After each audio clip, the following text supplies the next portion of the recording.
Hello दोस्तों, स्वागत है आप सभी का आपके अपने चैनल AK एकेडमी में।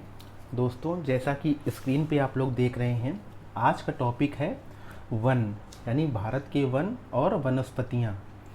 तो चलिए देखते हैं आज के टॉपिक को। और ये जो टॉपिक दिया है आपके यूपी ट्रिपल SC पेट का जो एग्ज़ाम होना है उसके सिलेबस में ये टॉपिक दिया हुआ है। तो चलिए एक बार सिलेबस पे नज़र डाल लेते हैं कि जो जियोग्राफी का सिलेबस दिया हुआ है, यानी भूगोल का जो सिलेबस दिया हुआ है, उसमें अभी तक हम लोगों ने क्या क्या पढ़ लिया है और क्या क्या रह गया है। तो चलिए देख लेते हैं एक बार जल्दी से। जो भूगोल है हमारा यूपी ट्रिपल SC पेट के एग्ज़ाम में जो सिलेबस में दिया हुआ है, इसमें हम लोगों ने क्या क्या पढ़ लिया है देखते हैं। जो पॉइंट्स हमारा दिया है, पहला पॉइंट कि भारत एवं विश्व का भूगोल, इसके अंतर्गत हम लोगों ने कौन कौन सी टॉपिक पढ़ लिए हैं आइए देख लेते हैं। नदियाँ तथा नदियों की घाटी, ये जो है कंप्लीट हो चुकी है क्लास, ये टॉपिक कंप्लीट हो चुका है। दूसरा है भूजल संसाधन, इसको भी हम लोगों ने पढ़ लिया है। पर्वत, पहाड़ियाँ तथा हिमनद, इसको भी हम लोगों ने कंप्लीट कर लिया है। मरुस्थल और शुष्क क्षेत्र, ये भी हमारा टॉपिक कंप्लीट हो चुका है। और आज का जो टॉपिक है हमारा वन और वनस्पतियाँ, इनको हम लोग, इस टॉपिक को हम लोग आज कंप्लीट करने वाले हैं। और क्लास स्टार्ट करने से पहले आप लोगों से एक रिक्वेस्ट है कि क्लास को ज़्यादा से ज़्यादा लाइक कर दीजिएगा और ज़्यादा से ज़्यादा शेयर भी कर दीजिएगा। और चैनल पे अगर नए हैं तो चैनल को सब्सक्राइब भी कर लीजिएगा, जिससे आने वाली नई क्लासेस हैं वो आप तक नोटिफिकेशन पहुंचता रहेगा। और अगर आप लोगों ने क्लासें मिस कर दी हैं पिछली हमारी, तो चैनल के प्लेलिस्ट में जा कर के वहाँ पे आप लोग क्लासेस को, जो जितनी भी छूटी हुई क्लासेस हैं उनको आप लोग देख सकते हैं। क्योंकि जनरल अवेयरनेस, जो सामान्य जागरूकता है, आपके पेट के एग्ज़ाम में जो टॉपिक दिया हुआ है सिलेबस में, उसको पूरा का पूरा कंप्लीट कराया जा चुका है। जितनी भी उसमें टॉपिक्स दिए हुए हैं वो सभी जो है पूरे करा दिए गए हैं। तो उसकी क्लासेस अगर आप लोगों ने नहीं देखी हैं, जो लोग चैनल पे नए हैं, तो चैनल की प्लेलिस्ट बना दी गई है, वहाँ पे सभी क्लासेस आप लोगों को दिखेंगी। तो आप लोग वहाँ पे जा कर के अच्छे से अपनी तैयारी कर सकते हैं। तो चलिए स्टार्ट करते हैं आज की क्लास को। और टॉपिक हमारा जैसा कि दिख रहा है आप लोगों को स्क्रीन पे, टॉपिक है वन। तो चलिए आइए देखते हैं। वन टॉपिक स्टार्ट करने से पहले हम लोग जलवायु के बारे में देख लेते हैं कि भारत की जलवायु कैसी है। क्योंकि अगर हम लोग वन या वनस्पतियों के बारे में पढ़ेंगे तो पहले जलवायु के बारे में पढ़ना ज़रूरी होता है। क्योंकि जहाँ की जैसी जलवायु होगी वहाँ की वैसी ही वन और वनस्पतियाँ होंगी, चाहे वो भारत हो या विश्व की बात की जाए। जिस भी देश की वन और वनस्पतियों की बात की जाएगी तो वहाँ के जलवायु के हिसाब से वहाँ की वन और वनस्पतियाँ पाई जाएंगी। तो चलिए भारत की बात करते हैं। तो भारत की जलवायु कैसी जलवायु है आइए देखते हैं। तो हेडिंग वही बनाई गई है कि भारत की जलवायु, पहली हेडिंग है। तो इसमें पॉइंट्स क्या दिया गया है आप लोग अच्छे से पढ़िएगा, क्योंकि यहाँ पे फालतू का कुछ भी नहीं रखा गया है। सभी जितने भी पॉइंट्स बनाए गए हैं आप लोगों के एग्ज़ाम में आने की, यहाँ से क्वेश्चन के आने की पूरी संभावना है। तो चलिए पहला पॉइंट क्या बताया गया है कि भारत की जलवायु उष्ण कटिबंधीय मानसूनी जलवायु है। याद रखिएगा यहाँ पे क्या बताया गया है, पहला ही पॉइंट बहुत अच्छी तरीके से बताया गया है कि भारत की जलवायु उष्ण कटिबंधीय मानसूनी जलवायु है। ये चीज़ आप लोग याद रखिएगा। नेक्स्ट पॉइंट में क्या बताया गया है, नेक्स्ट पहला ही पॉइंट से क्वेश्चन आ सकता है कि भारत की जलवायु किस तरह की जलवायु है। तो आप लोग बताएंगे भारत की जलवायु उष्ण कटिबंधीय मानसूनी जलवायु है। दूसरा पॉइंट क्या बताया गया है कि भारत में मानसूनी वनों की अधिकता है। आप लोग याद रखिएगा कि भारत में मानसूनी वनों की अधिकता है। ये पॉइंट बिल्कुल दिमाग में आप लोग इसको सेव कर लीजिएगा कि भारत में किस तरह की वनों की अधिकता है। तो आप लोग बताएंगे मानसूनी वनों की अधिकता है। इन वनों को पर्णपाती वन भी कहा जाता है। इन वनों को पर्णपाती वन भी कहा जाता है। कौन से वनों को, तो आप लोग बताएंगे मानसूनी वनों को पर्णपाती वन भी कहा जाता है।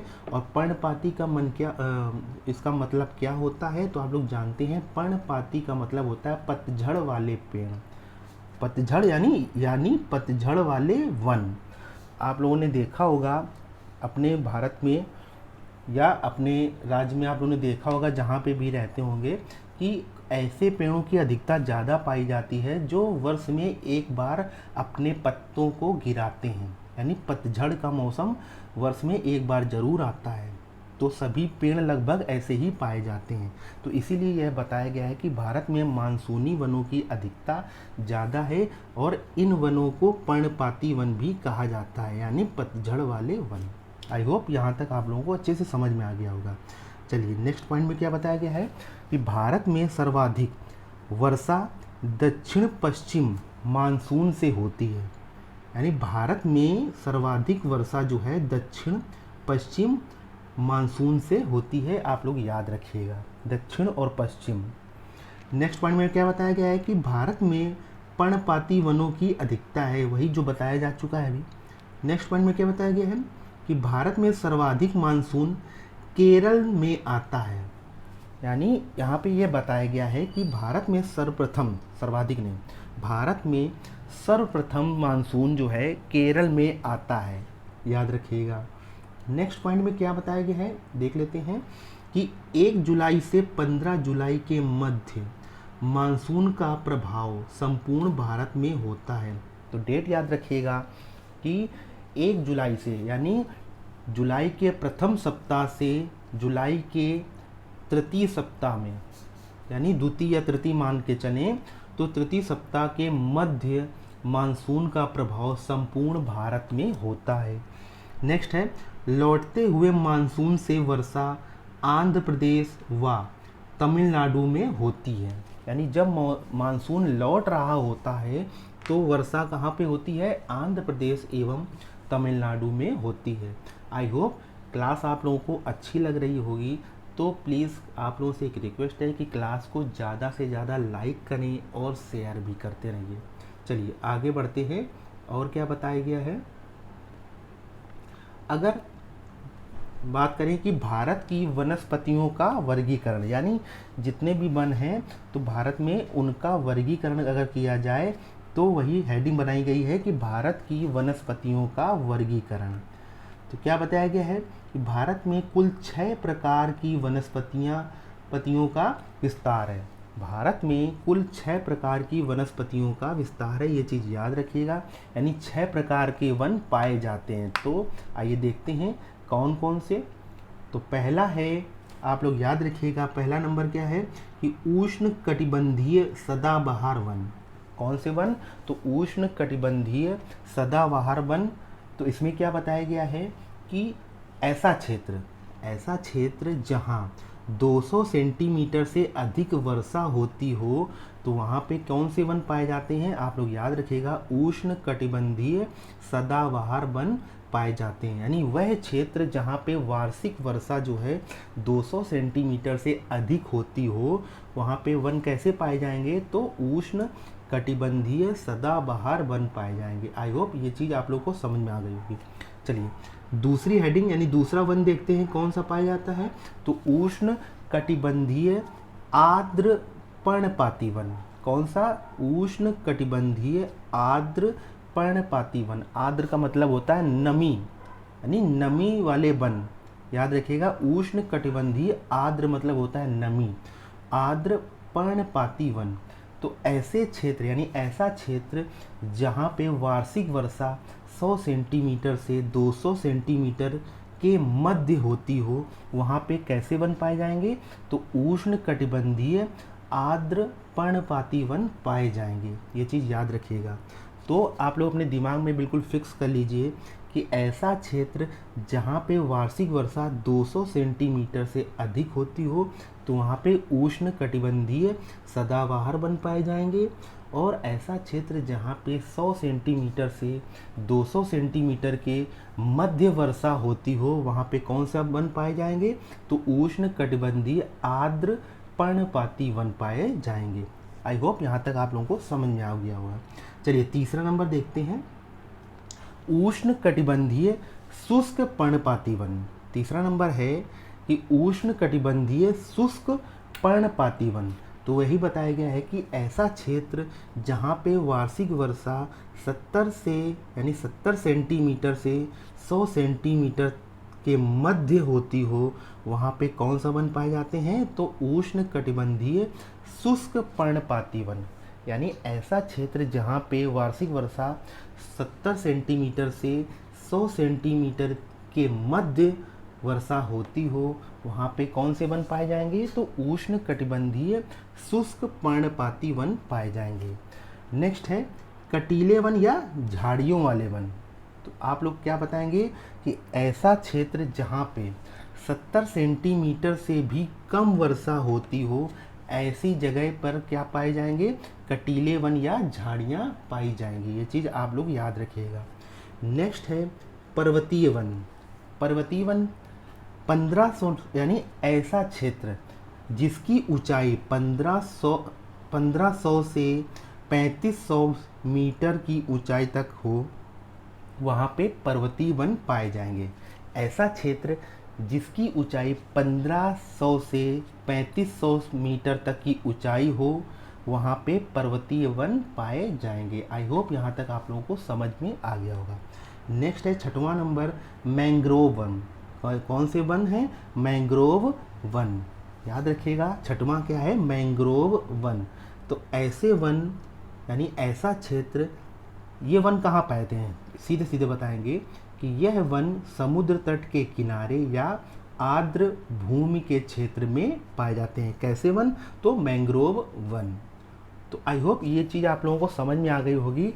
तो एक बार रिवाइज कर लेते हैं कि उष्णकटिबंधीय सदाबहार वन कहाँ पाए जाते हैं? तो ऐसा क्षेत्र जहाँ पे वार्षिक वर्षा 200 सेंटीमीटर से अधिक होती हो, वहाँ पे उष्णकटिबंधीय सदाबहार वन पाए जाते हैं। ये चीज़ आप लोगों ने नोटिस की है, इसको याद रखिएगा। नेक्स्ट है उष्णकटिबंधीय आर्द्र पर्णपाती वन कहाँ पाए जाते हैं? तो 100 सेंटीमीटर से 200 सेंटीमीटर तक जहाँ पर वर्षा होती है, वहाँ पे उष्णकटिबंधीय आर्द्र पर्णपाती वन पाए जाते हैं। जहाँ पे 100 सेंटीमीटर से 200 सेंटीमीटर के मध्य वर्षा होती है, वहाँ पे कौन से वन पाए जाते हैं? तो उष्णकटिबंधीय आर्द्र पर्णपाती वन। नेक्स्ट है उष्णकटिबंधीय शुष्क पर्णपाती वन। ये कहाँ पाए जाते हैं? तो ऐसा क्षेत्र जहाँ पे 70 सेंटीमीटर से 100 सेंटीमीटर तक के मध्य 70 सेंटीमीटर से 100 सेंटीमीटर के मध्य वर्षा होती हो, वहाँ पे उष्णकटिबंधीय शुष्क पर्णपाती वन पाए जाते हैं। कटीले वन या झाड़ियाँ कहाँ पाई जाती हैं? तो ऐसा क्षेत्र जहाँ पर 70 सेंटीमीटर से भी कम वर्षा होती हो, ऐसे क्षेत्र में कटीले वन या झाड़ियाँ पाई जाती हैं।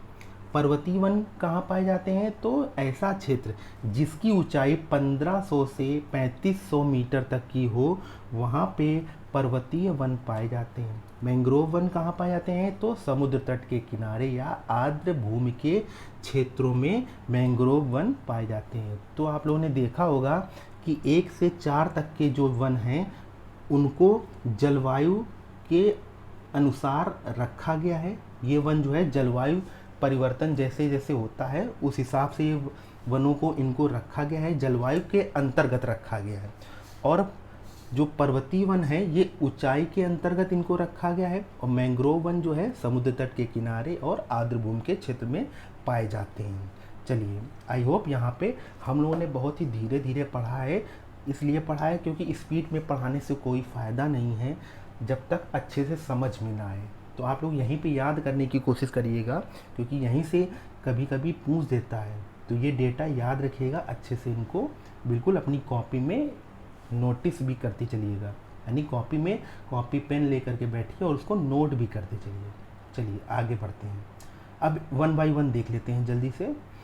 पहला है, हम लोगों ने क्या पढ़ा है कि पहली हेडिंग बनाते हैं उष्णकटिबंधीय सदाबहार वन। उष्णकटिबंधीय सदाबहार वन, तो जैसा कि हम लोगों ने पढ़ रखा है अच्छे से कि ये वन वहाँ पाए जाते हैं जहाँ पर वार्षिक वर्षा की मात्रा 200 सेंटीमीटर से अधिक होती है। तो इम्पॉर्टेंट पॉइंट है, बार बार बताया जा रहा है कि ये वन वहाँ पाए जाते हैं जहाँ पे वार्षिक वर्षा जो है 200 सेंटीमीटर से अधिक होती है। ये ऐसे वन कौन से वन होते हैं? उष्ण कटिबंधीय सदाबहार वन होते हैं। ठीक है, आगे बढ़ते हैं। नेक्स्ट पॉइंट में क्या बताया गया है? ये वन वहाँ पाए जाते हैं जहाँ तापमान 22 डिग्री सेल्सियस से अधिक होता है। ये वन वहाँ पाए जाते हैं जहाँ पर तापमान 22 डिग्री सेल्सियस से अधिक होता है। ये भी चीज़ याद रखिएगा। आगे बढ़ते हैं। नेक्स्ट है उष्ण कटिबंधीय सदाबहार वन पश्चिमी घाट में पाए जाते हैं। तो कहाँ पाए जाते हैं? तो आप लोग याद रखिएगा, पश्चिमी घाट में यह वन पाए जाते हैं। आगे बढ़ते हैं। नेक्स्ट है क्या बताया गया है कि पश्चिमी घाट में उष्ण कटिबंधीय सदाबहार वनों को 16 वन भी कहते हैं। तो ये पॉइंट याद रखिएगा, पश्चिमी घाट में उष्ण कटिबंधीय सदाबहार वनों को 16 वन के नाम से भी जाना जाता है। आगे बढ़ते हैं। कर्नाटक तथा केरल में उष्ण कटिबंधीय सदाबहार वन पाए जाते हैं। तो कर्नाटक तथा केरल में उष्ण कटिबंधीय सदाबहार वन पाए जाते हैं। आगे बढ़ते हैं। नेक्स्ट है उत्तर पूर्वी पहाड़ियों में इन वनों का विस्तार पाया जाता है। कहाँ कहाँ पे? तो उत्तर पूर्वी पहाड़ियों में भी इन वनों का विस्तार पाया जाता है। अंडमान निकोबार में उष्ण कटिबंधीय सदाबहार वन पाए जाते हैं। नेक्स्ट है इन वनों की लकड़ियों की प्रकृति कठोर होती है। इन वनों की लकड़ियाँ कैसी होती हैं? तो कठोर होती हैं। ये चीज़ याद रखिएगा। नेक्स्ट है उष्ण कटिबंधीय सदाबहार वनों में प्राथमिक उत्पादकता सर्वाधिक पाई जाती है। कैसी? उष्ण कटिबंधीय सदाबहार वनों में प्राथमिक उत्पादकता अधिक पाई जाती है। क्यों? आप लोग समझ सकते हैं कि 200 सेंटीमीटर से अधिक जहाँ वर्षा होती है ऐसे वन पाए जाते हैं, और जहाँ पे ऐसे वन पाए जाएंगे तो वहाँ पे जो है बायोडाइवर्सिटी ज़्यादा पाई जाएगी। तो जब बायोडाइवर्सिटी ज़्यादा पाई जाएगी तो वहाँ पे प्राथमिक उत्पादकता सर्वाधिक अपने आप पाई जाएगी। आप लोग समझ सकते हैं। तो चलिए आगे बढ़ते हैं। नेक्स्ट बताया गया है कि वनों की वृक्षों के प्रकार, यानी इसमें कौन कौन से वृक्ष आते हैं। तो आप लोग बताएंगे उष्ण कटिबंधीय सदाबहार वनों के अंतर्गत आने वाले वृक्ष कौन कौन से हैं। तो नाम याद रखिएगा, सिनकोना, रोजवुड, बांस, महोगनी, आबनूस, ताड़ आदि हैं। याद रखिएगा। और आगे क्या बताया गया है? नेक्स्ट है बांस को भारत में, एक पॉइंट ये चीज़ याद रखिएगा छोटा सा, क्योंकि आप लोग कई लोग पूछ सकते हैं कि बांस तो अब हरियाली में रखा गया है, हरियाली की कैटेगरी में। तो यहाँ पे वही चीज़ बताई गई है कि बांस को 2017 से घास की कैटेगरी में शामिल कर लिया गया है। आप लोग याद रखिएगा, यानी अब यह वृक्ष ना होकर घास के अंतर्गत आता है, और बांस सबसे लंबी घास है। ये चीज़ याद रखिएगा। आगे बढ़ते हैं। नेक्स्ट है उष्ण कटिबंधीय आर्द्र पर्णपाती वन। तो ये वन वहाँ पाए जाते हैं जहाँ पे वार्षिक वर्षा 100 सेंटीमीटर से 200 सेंटीमीटर के मध्य होती है। तो आप लोगों को पहले ही बताया जा चुका है कि ऐसे वन यानी ऐसा क्षेत्र जहाँ पे वार्षिक वर्षा 100 सेंटीमीटर से 200 सेंटीमीटर के मध्य होती है, वहाँ पे उष्ण कटिबंधीय आर्द्र पर्णपाती वन पाए जाते हैं। नेक्स्ट है उष्ण कटिबंधीय आर्द्र पर्णपाती वनों की लकड़ियाँ फर्नीचर आदि बनाने में उपयोग में लाई जाती हैं। ये चीज़ याद रखिएगा। नेक्स्ट है उष्ण कटिबंधीय आर्द्र पर्णपाती वन शिवालिक क्षेत्र में पाए जाते हैं। कहाँ पे? तो शिवालिक क्षेत्र में पाए जाते हैं। आगे बढ़ते हैं। नेक्स्ट है ये वन भावर एवं तराई क्षेत्र में पाए जाते हैं। अगला है ये वन पश्चिमी घाटे नहीं है, यहाँ पे घाट कर लेना। ये वन पश्चिमी घाट के पूर्वी ढाल के क्षेत्र में भी पाए जाते हैं। तो ये चीज़ याद रखिएगा कि जैसे पश्चिम से पूर्व की ढाल की तरफ बढ़ेंगे तो ये वन वहाँ पे भी पाए जाते हैं। तो यही चीज़ बताई गई है कि ये वन पश्चिमी घाट के पूर्वी ढाल के क्षेत्र में भी पाए जाते हैं। अगला है ये वन प्रायद्वीपीय पठार में भी पाए जाते हैं। वृक्षों के प्रकार, अब इनके अंतर्गत कौन कौन से वृक्ष आते हैं देख लेते हैं। तो इन वनों के अंतर्गत सागौन, साल, शीशम, बांस, चंदन आदि आते हैं, क्योंकि इन वृक्षों की जो लकड़ियाँ होती हैं इनसे फर्नीचर वगैरह बनाए जाते हैं। आप लोगों ने सुना होगा कि सागौन, साल, शीशम से फर्नीचर वगैरह भी बनाए जाते हैं। चलिए आगे बढ़ते हैं। नेक्स्ट पढ़ेंगे हम लोग कौन सा वृक्ष है, वन है, तो उष्ण कटिबंधीय शुष्क पर्णपाती वन। तो ये वन उन क्षेत्रों में पाए जाते हैं जहाँ पर वार्षिक वर्षा 70 सेंटीमीटर से 100 सेंटीमीटर के मध्य होती है। यानी ऐसा क्षेत्र जहाँ पे वार्षिक वर्षा 70 सेंटीमीटर से 100 सेंटीमीटर के मध्य होती हो, वहाँ पे कैसे वन पाए जाएंगे, तो उष्ण कटिबंधीय शुष्क पर्णपाती वन पाए जाएंगे। आगे बढ़ते हैं। भारत में उष्ण कटिबंधीय शुष्क पर्णपाती वनों का सर्वाधिक विस्तार है। तो ये चीज़ याद रखिएगा कि जो भारत में उष्ण कटिबंधीय शुष्क पर्णपाती वनों का विस्तार सर्वाधिक है, ये चीज़ याद रखिएगा। अब इन वनों का विस्तार कहाँ कहाँ पे, तो देख लेते हैं। इन वनों का विस्तार उत्तर प्रदेश में है, मध्य प्रदेश में है, गुजरात में है, महाराष्ट्र में है, कर्नाटक में है, आंध्र प्रदेश में है, तमिलनाडु में है। ये चीज़ याद रखिएगा। वृक्षों के प्रकार, इन वृक्षों के अंतर्गत कौन कौन से वृक्ष आते हैं, तो इन वनों के अंतर्गत तेंदु, पलाश, बेल, खैर, अमलतास आदि वृक्ष आते हैं। ये चीज़ याद रखिएगा। आगे बढ़ते हैं। नेक्स्ट है कटीले वन या झाड़ियाँ। तो इसमें देखते हैं, ये वन उन क्षेत्रों में पाए जाते हैं जहाँ पे वार्षिक वर्षा 70 सेंटीमीटर से भी कम होती है। यानी ऐसा क्षेत्र जहाँ पे वार्षिक वर्षा 70 सेंटीमीटर से भी कम होती हो, वहाँ पे कटीले वन या झाड़ियाँ पाई जाती। तो आप लोगों ने देखा होगा रेगिस्तान वगैरह में जो पानी कम बरसता है, यानी वर्षा वगैरह कम होती है, तो वहाँ पे आप लोगों ने देखा होगा नागफनी वगैरह, झाड़ियाँ वगैरह ज़्यादा उगाती हैं। तो आप लोग समझ सकते हैं कि ऐसा क्षेत्र जहाँ पे 70 सेंटीमीटर से भी वर्षा कम होती हो, वहाँ पे कटीले वन या झाड़ियाँ पाए जाते हैं। इन वनों का विस्तार देख लेते हैं। तो आप लोग जानते हैं राजस्थान, मध्य प्रदेश, गुजरात, दक्कन का पठार आदि क्षेत्रों में ऐसे वन पाए जाते हैं। आगे देखते हैं। यहाँ पे बताया गया है कि दक्कन का पठार भारत का सबसे बड़ा पठार है। दक्कन का जो पठार है भारत का सबसे बड़ा पठार है। अब वृक्षों के प्रकार में देखते हैं कि इन वृक्षों के अंतर्गत कौन कौन से वन आते हैं। इन वनों के अंतर्गत तो देखते हैं कीकर, खेजड़ी आदि वृक्ष आते हैं। आगे बढ़ते हैं। नेक्स्ट है पर्वतीय वन। पर्वतीय वन, ये वन उन क्षेत्रों में पाए जाते हैं जहाँ के क्षेत्रों की ऊंचाई 1500 मीटर से 3500 मीटर तक की होती है। बताया जा चुका है आप लोगों को कि ऐसे क्षेत्र जिनकी ऊंचाई 1500 मीटर से 3500 मीटर तक की होती है, वहाँ पे पर्वतीय वन पाए जाते हैं। 1500 मीटर की ऊंचाई तक पर्णपाती वन पाए जाते हैं। याद रखिएगा कि 1500 मीटर तक की तो ऊंचाई तक पर्णपाती वन पाए जाते हैं, लेकिन 1500 मीटर से अधिक ऊंचाई पर पर्वतीय वन पाए जाते हैं। आप लोग याद रखिएगा, यही चीज़ बताई गई है कि 1500 मीटर से 3500 मीटर के बीच जो वन पाए जाते हैं पर्वतीय वन होते हैं, लेकिन 1500 मीटर के जितने भी नीचे हैं, ऊंचाई जितनी भी है 1500 मीटर तक की जो ऊंचाई है, वहाँ तक पर्णपाती वन पाए जाते हैं। जैसे ही 1500 मीटर से ऊपर बढ़ेंगे तो पर्वतीय वन मिलना स्टार्ट हो जाएंगे। अब आगे बढ़ते हैं। और पर्वतीय वन दो तरह के होते हैं, इनको दो कैटेगरी में बांटा गया है। पर्वतीय वन दो तरह के होते हैं। कौन कौन से, तो पहला है टैगा वन।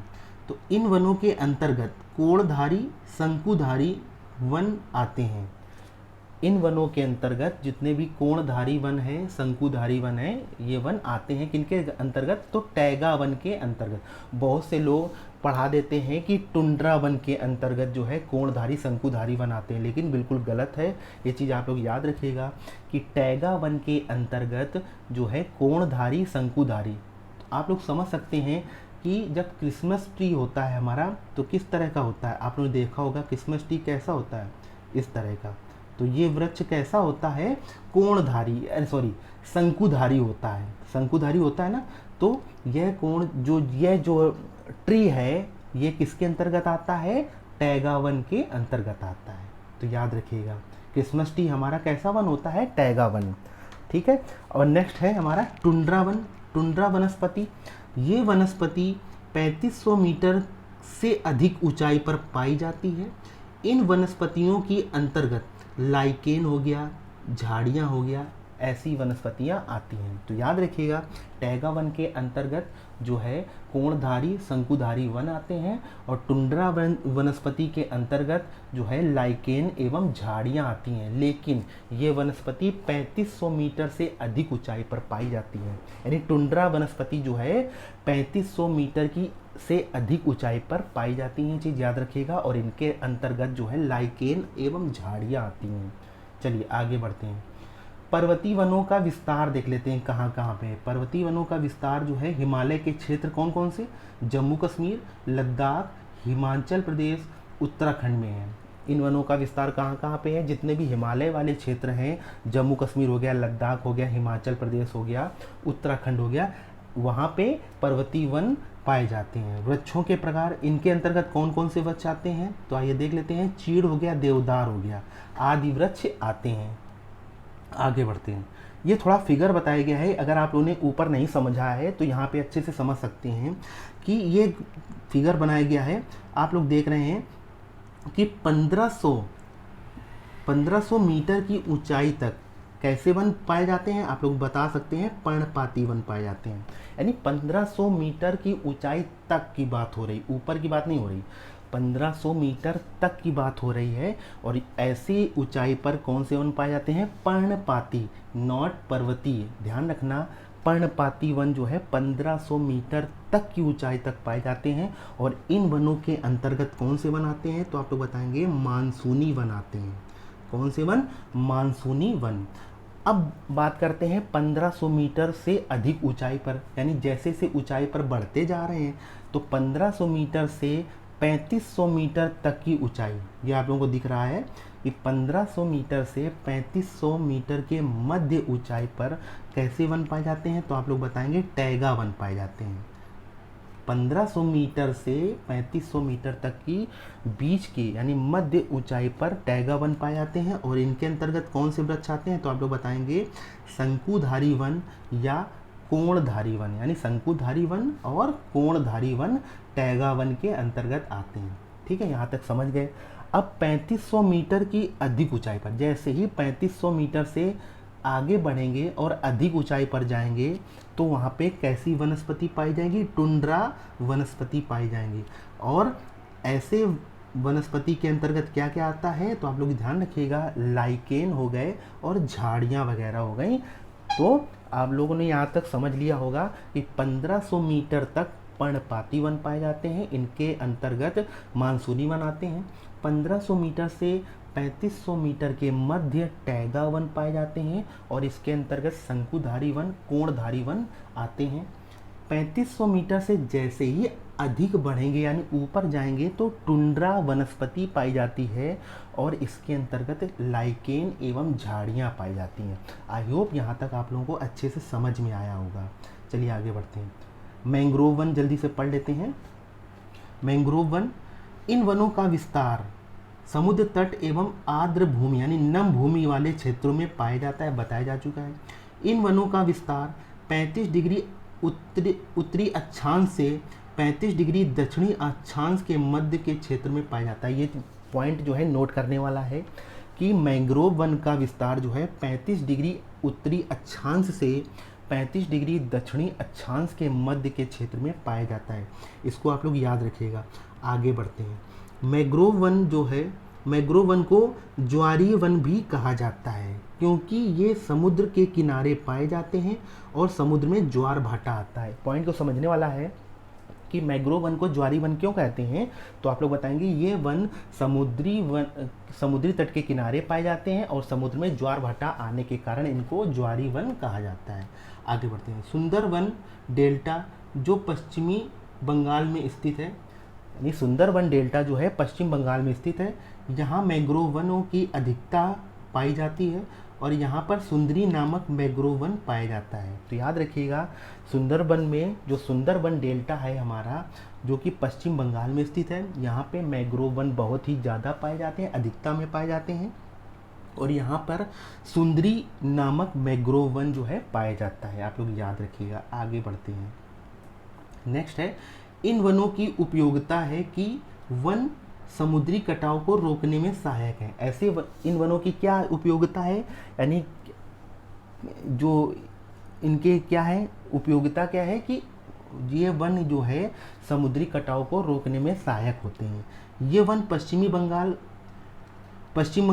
गुजरात, आंध्र प्रदेश, अंडमान निकोबार में पाए जाते हैं। तो इनका विस्तार कहाँ कहाँ है? पश्चिम बंगाल हो गया, गुजरात हो गया, आंध्र प्रदेश हो गया, अंडमान निकोबार हो गया, इस ऐसी जगह पाए जाते हैं। आगे बढ़ते हैं, वृक्षों के प्रकार देख लेते हैं। तो वृक्षों के प्रकार, इन वृक्षों के अंतर्गत सुंदरी वृक्ष आता है। इन वृक्षों के अंतर्गत जो है सुंदरी वृक्ष आता है। आगे बढ़ते हैं।